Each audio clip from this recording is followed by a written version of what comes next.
Mains का topic कौन सा? जीएस 2 में आपके आते हैं 3 विषय। पहला पॉलिटी, दूसरा गवर्नेंस। पॉलिटी का मतलब है कॉन्स्टिट्यूशन वगैरह सब आ जाएगा उसमें, सरकार वगैरह जो भी सारी चीजें होती है वो सारा कुछ आ जाएगा। ठीक है, गवर्नेंस हो गया।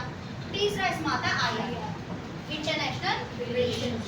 ठीक है, अब ये जो पॉलिटी है, पॉलिटी के लिए एक वन एंड ओनली बुक, उसके कोई स्थान ले ही नहीं सकता, वो कौन है? लक्ष्मीकांत। लक्ष्मीकांत, इनका खुद का इंस्टीट्यूट था हैदराबाद में, बंद हो गया है, आईएएस एकेडमी थी की, उन्होंने ये बुक लिखी, टीचर उन्होंने ही लिखी है। ठीक है, लक्ष्मीकांत, और इन्हीं की ये बुक आती गवर्नेंस की ही, लक्ष्मीकांत। बस इससे बाहर पढ़ना ही नहीं है। ये जो गवर्नेंस है ये सिर्फ और सिर्फ कब पढ़ोगे? जब प्री निकल जाएगा तभी पढ़ना है इसको। सारा कुछ एक ही बुक में है, कहीं बुक करने की जरूरत नहीं, परेशान होने की।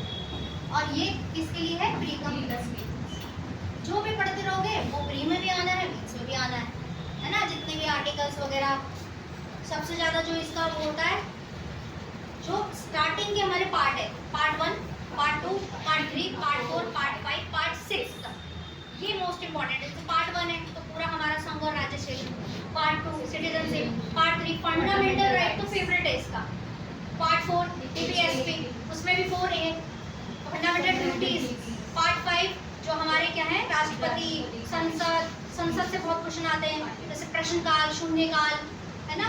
ये जितने भी संसद वाला जो चैप्टर बहुत ज्यादा इंपॉर्टेंट है।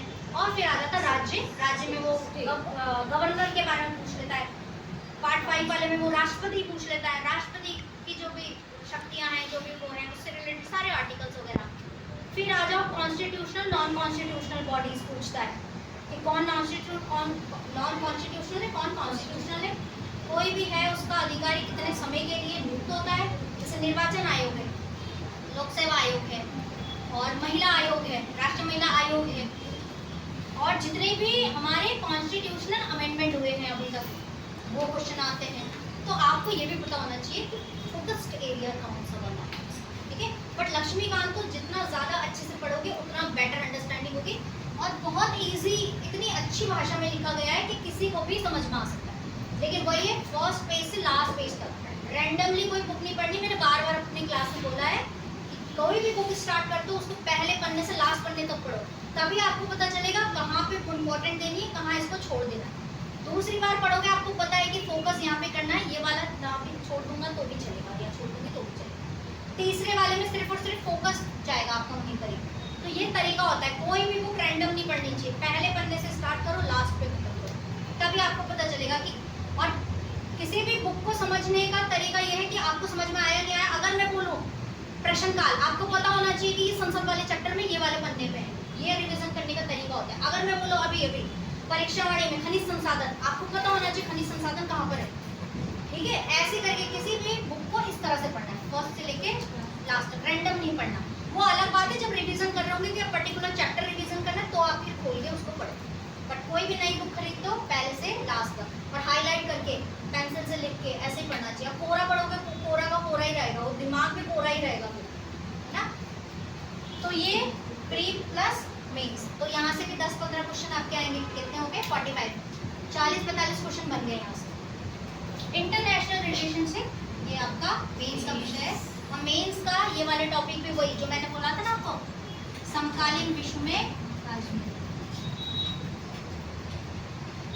समकालीन विश्व में राजनीति यहाँ काम आएगी। हाँ, वो जो इंडिया आफ्टर इंडिपेंडेंस था ना, वो था स्वतंत्र भारत में राजनीति, उसको करेक्ट कर लेना। ठीक है, वो गलत हो गया वहाँ पे। जो GS 1 में इंडिया आफ्टर इंडिपेंडेंस है, इंडिया आफ्टर इंडिपेंडेंस, ये हिस्ट्री हो गई है। ये भी क्लास 12 की NCERT है, पॉलिटी की। इंडिया आफ्टर इंडिपेंडेंस, स्वतंत्र भारत में राजनीति, इसको करेक्ट कर लेना भाई। हिस्ट्री का जो था स्वतंत्र भारत में राजनीति, इसको करेक्ट कर लेना, ये वाली है। ठीक है, ये वाली IR के लिए तो ये वाली पढ़नी है, समकालीन विश्व में राजनीति IR, और प्लस इसमें पढ़ लेना ओनली IS का प्रहार वाला। इसमें तो बस आपको अपडेटेड चीजें पता होनी चाहिए, जितना ज्यादा अपडेटेड, या यूट्यूब पे जो बहुत अच्छा IR कवर करते होंगे, जो डिस्कस कर रहे हो, जैसे हॉर्मोन्स है तो हार्मोन्स की क्या क्या कॉन्सिक्वेंसेज हो रहे हैं, हमारे इंडिया में भी क्या क्या प्रभाव पड़ रहा है ना, तो वो कर सकते हो। या किसी भी अच्छे इंस्टीट्यूट के अगर आपको क्या मिले, ये आप कर सकते हो। ये मेंस का ही। प्रीलिम्स में तो बस करंट अफेयर से रिलेटेड चीजें आएंगी, जो भी आएंगी। प्री में से क्या आएगा, सिर्फ करंट अफेयर कि कौन सी मीटिंग कहाँ पे हुई, इंपॉर्टेंट मीटिंग्स, जो भी रैंकिंग है, कोई रैंक निकाल रहा, कोई नेशनल लेवल इंटरनेशनल लेवल पे कोई अपॉइंट हो रहा, कोई अवार्ड मिल रहा, जैसे मोदी जी ने तो रिकॉर्ड ही तोड़ दिया है, जहाँ भी जा रहे सब जगह भी इंडोनेशिया वालों ने दे दिया, ऐसी वाला है। तो ये सारी चीज़ें कहाँ से डेवलप होती है, मतलब यूट्यूब पे इतने अच्छे अच्छे वो है ना, उसको आप अच्छे से डेवलप करेंगे, है ना। बाकी नोट्स वोट्स तो आपको मिल ही जाएंगे सब जगह पर, है ना। मेनली क्या होता है, जैसे इंडिया के साथ इंडिया के पड़ोसियों के रिश्ते, इंडिया के साथ इंडिया से दूर जो है रिश्ते, यूएसए, चाइना, रशिया, इनके इंटरनेशनल ऑर्गेनाइजेशन, हमारे जो डायस्पोरा है, सारा कुछ कोई भी इंस्टीट्यूट के नोट्स उठा वहाँ सारा कुछ मिल जाएगा, वेल ऑर्गेनाइज्ड, ठीक है। तो यहाँ पे क्या पढ़ना है पॉलिटी में, जो GS2 का है, सिर्फ और सिर्फ बस, है ना, यही करना। इसकी घटना चक्र में पढ़ने की जरूरत नहीं पड़ेगी आपको, क्योंकि इतना इजी है कि इतना क्वेश्चन बैंक देखने की जरूरत नहीं है। हाँ, किसी को लगता है तो आप कर सकते हैं, अदरवाइज जरूरी PYQ देख लो, उससे काम चल जाएगा।